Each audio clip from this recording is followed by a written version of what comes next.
1474. Castilla se viste de luto. Una gélida mañana de diciembre, Isabel recibe la noticia de que su hermanastro, el rey Enrique IV, ha muerto.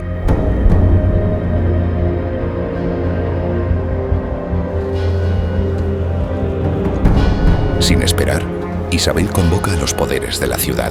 Exige el reconocimiento de sus derechos. Ante el pueblo de Segovia, Isabel toma la corona, haciendo gala de una audacia poco común en una mujer de su época. Con solo 23 años, Isabel se proclama reina de Castilla.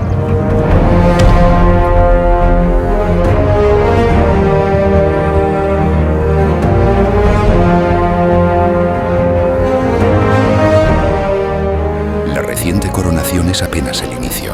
La joven reina enfrenta una amenaza directa a su legitimidad. Su sobrina Juana la Beltraneja, apoyada por nobles disidentes y por su prometido, el rey Alfonso V de Portugal, se proclama también reina de Castilla. En cuestión de semanas, el reino se divide y la guerra civil estalla.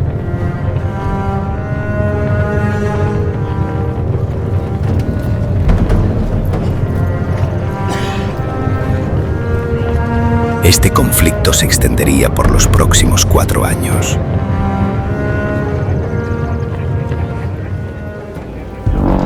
Isabel no da marcha atrás. Su convicción es inquebrantable. Aunque el trono recién conquistado pende de un hilo, convoca lealtades, ordena movilización y organiza la defensa de su derecho. Los próximos 4 años, Fernando alzó la espada. Isabel sostenía la corona. Unidos, eran el juicio y la fuerza que devolverían el orden a Castilla.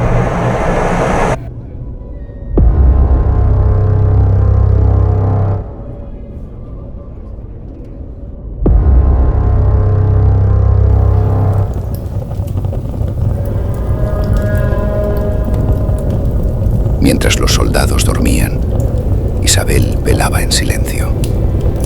En la oscuridad, su alma se inclinaba ante Dios, pero nunca ante los hombres.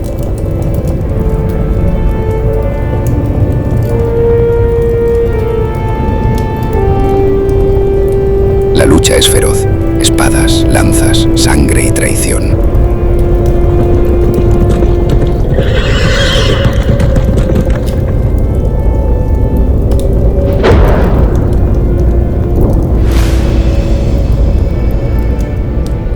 Desde la distancia, Isabel reza con el rosario en mano mientras ondea su estandarte real, observando las batallas que encabeza su esposo en su nombre.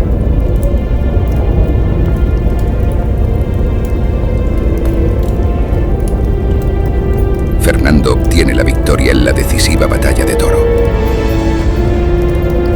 La guerra por Castilla ya tenía los días contados.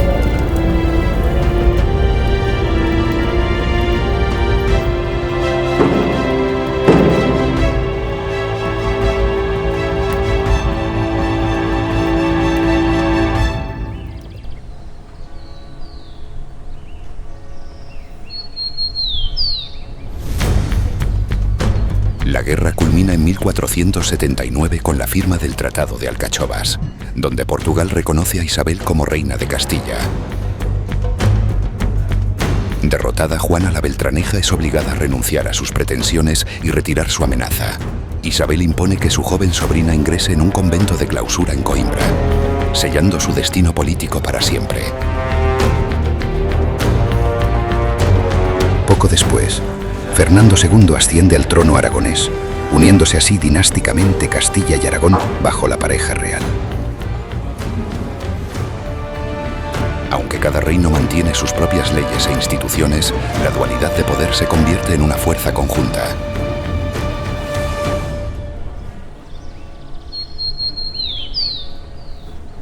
La joven reina, en apenas un lustro, ha consolidado su legitimidad, pacificado Castilla y forjado la mayor alianza peninsular. Pero sus gestas más grandes aún estarían por llegar.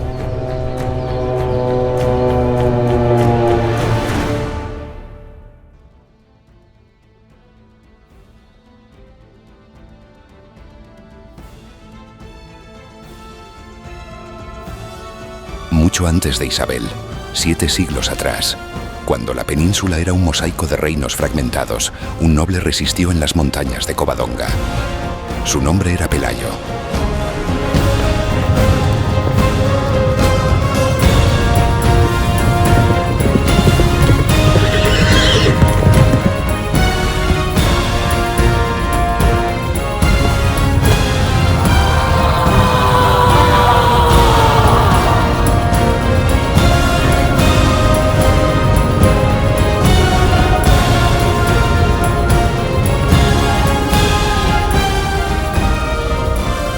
Durante más de 700 años, generaciones enteras vivieron, lucharon y murieron en un suelo partido por la fe, entre la media luna y la cruz, entre el sur y el norte.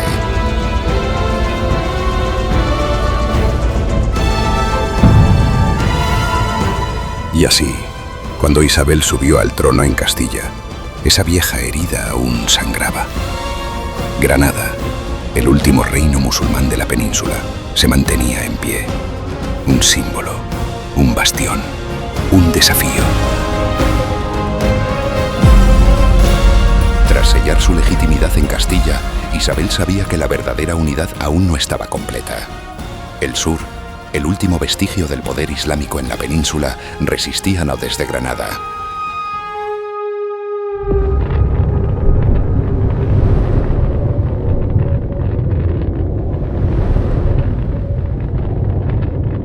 En 1482 comenzó la última campaña, una guerra dura y prolongada, de asedio y estrategia que duraría una década entera.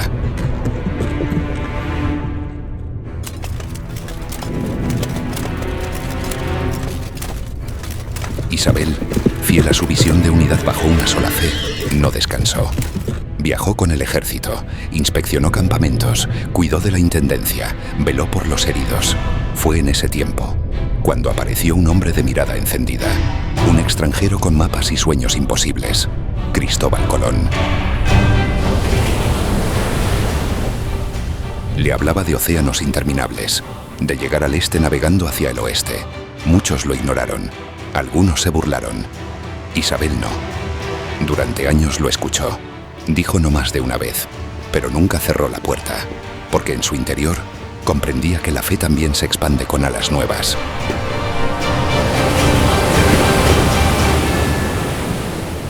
Y así, mientras los cañones apuntaban a los muros de la Alhambra, en el fondo de su corte, otra guerra se libraba, la de la imaginación.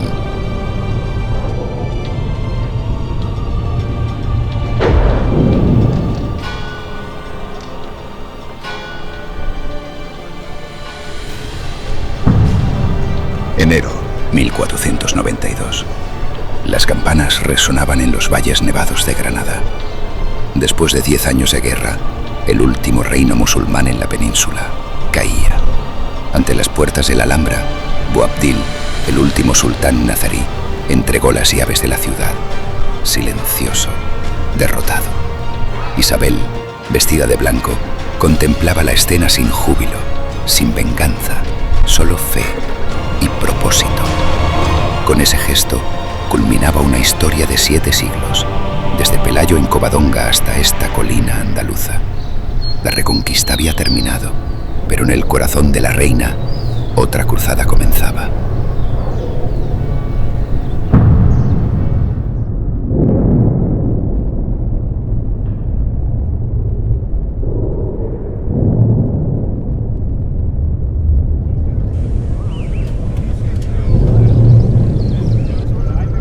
Abril 1492.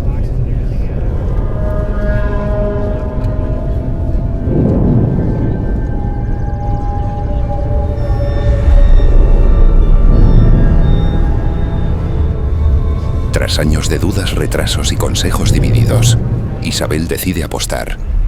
En ese salón de piedra, sin saberlo, firmaron más que un acuerdo. Sellaron el inicio de un nuevo mundo. Colón recibió barcos, títulos y recursos. Dicen que la reina empeñó sus joyas. Todo lo hizo por su fe, una fe que ya no solo buscaba unir la península, sino también cruzar el océano.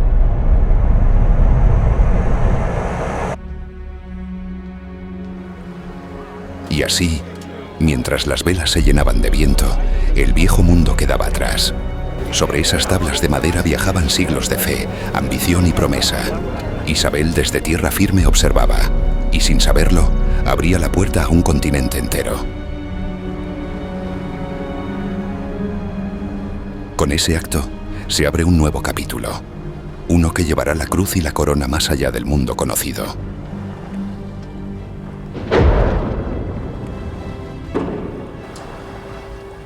Tan solo 4 años más tarde, Isabel I de Castilla deja este mundo. En su testamento, la reina deja las pautas a seguir para sus sucesores, asegurando el trato de los pueblos indígenas como iguales, fomentando el mestizaje con estos pueblos y reconociendo los títulos de su realeza.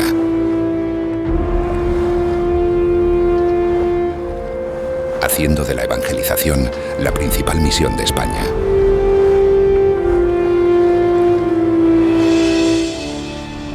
En 1512, inspirado por sus últimas voluntades, se firman las leyes de Burgos, donde, entre otras cosas, se prohibía de manera legal la esclavitud de indios, se formaba el trabajo de encomiendas y los indios debían tener un salario justo. En 1542, estas leyes fueron revisadas para favorecer aún más la población indígena. Años más tarde, surgen las leyes de Indias, una recopilación de todas las leyes diseñadas para proteger y garantizar los derechos no solo de los indios, pero de todos los ciudadanos que viviesen dentro del Imperio español. Bajo el Imperio se legisló todo: las jornadas laborales, descanso por embarazo, maternidad y por enfermedad. Se prohibió el trabajo a los niños y ancianos y habían cajas de ahorros para cubrir accidentes laborales. Si bien hubo quien se resistió al cumplimiento de las mismas, también hubo quien entregó la vida para defender estas leyes y los derechos de los indios. Isabel nació en un mundo medieval, lleno de traiciones, conflictos internos y reinos divididos. Pero lo dejó en el Renacimiento, habiendo establecido el imperio más grande de todos los tiempos. Un lugar donde, según se dice, no se ponía el sol.